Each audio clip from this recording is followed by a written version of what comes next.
In a wide green meadow at the edge of a deep forest, where the grass grew tall and the mornings were soft with mist, there lived a young deer named Fern. Fern was gentle. She was quick. She had long, careful legs and large dark eyes that saw everything. And she used them to watch for danger in every direction, every moment of every day. The world was full of shadows. She knew this. Behind every tree was a place where something could hide.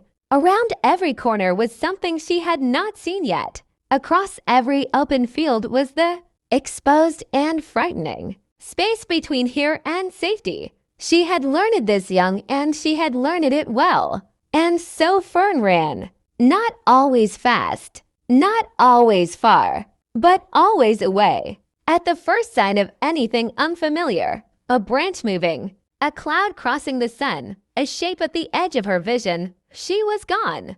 The other animals watched with quiet eyes. An old owl in the oak tree at the meadow's edge had watched Fern run from her own shadow 17 times in one morning. A patient tortoise near the river had watched her bolt from a butterfly that landed too close. A young fox who had tried 3 times to say good morning had watched her disappear into the trees before he finished the first word. They were not unkind about it. They understood fear, but they also understood what fear was costing her. She has never stayed anywhere long enough to know where she is. The owl saw it one evening. She has never stayed anywhere long enough to know who she is. The tortoise replied. Spring became summer. The meadow filled with warmth and color and life. Butterflies crossed the open grass. The river ran bright and shallow over smooth stones. Young animals played in the long afternoon light,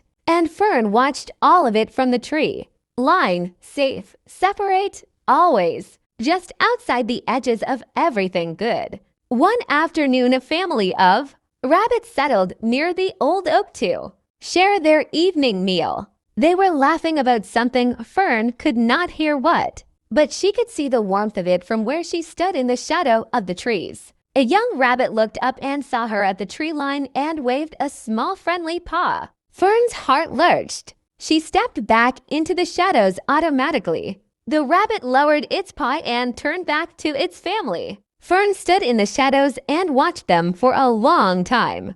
She told herself she was fine where she was, that the tree line was safe and the open meadow was not, that the rabbits would not have understood her anyway, that she was better alone. She told herself all of this very quickly and very convincingly. She had a lot of practice, but something sat differently that evening. The rabbit's small wave, the warmth she had seen from a distance, the laughter she had not been close enough to hear. She walked home through the trees in the long summer evening, and the feeling walked beside her and would not leave. What exactly was she protecting herself from? She had run so many times she could no longer remember what the first thing she had run from had been.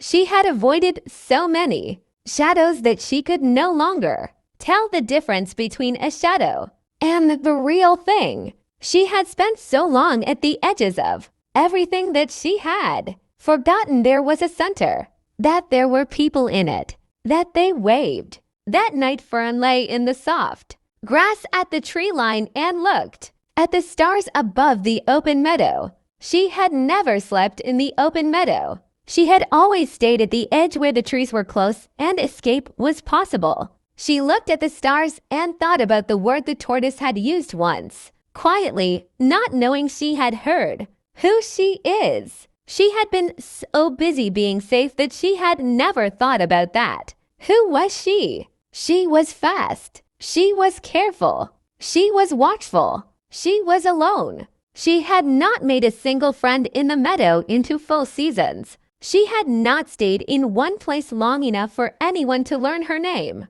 She had been so focused on what might happen that nothing had happened. Not the bad things, but not the good things either. She was perfectly safe and completely empty. She thought about the rabbit's wave. She thought about the fox who had tried 3 mornings to say hello. She thought about the laughing she had heard from a distance and never been close enough to make out the words. She thought about every afternoon she had spent at the tree line watching something warm happen in the open meadow and telling herself it did not matter. It mattered. She had known it mattered every single time. She had just been too frightened to walk toward it. The stars were very bright above the open meadow. She had never noticed how bright they were from out there because she had never been out there to notice. She was noticing from the tree line, which was the only way she had ever noticed anything. Everything in her life had been observed from the tree line. The edge, the almost, the not quite. She made a decision that night that frightened her more than any shadow ever had. Tomorrow she would not run. Morning came soft and gray and cool. Fern stood at the tree line as she always did. The meadow was empty in the early mist. She took one step out of the trees, then another.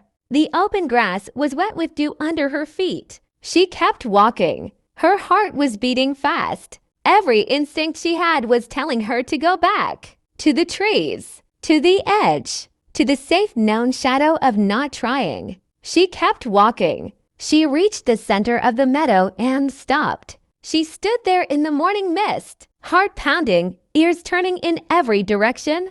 A branch moved in the tree line behind her. She flinched and then held herself still. Just held. 1 breath, 2 breaths, 3. The branch had been a bird landing. She kept standing. A cloud crossed the sun and a shadow moved across the grass toward her. Her legs tensed. She felt the familiar pull of a way. And then she did something she had never done before in her entire life. She turned toward the shadow instead of away from it, and she walked directly into it. She stood in the shadow and looked down. It was a flower. A large dark purple wildflower she had never seen before. Its petals just beginning to open in the morning light. The shadow had been its stem and leaves, cast long and dark across the wet morning grass. She had been about to run from a flower. She stood there for a very long time. Not because she was no longer afraid. She was still afraid. Her legs were still trembling slightly and her ears were still turning and her heart was still beating faster than it should. But she was standing in the middle of the meadow for the first time, and the thing she had been about to run from was a flower. And the sky above her was enormous and real, and the dew was cold and perfect on her feet, and she was here. Actually here. Not at the edge. Not almost. Actually in it. The young fox appeared at the far edge of the meadow. He saw her standing in the center and stopped.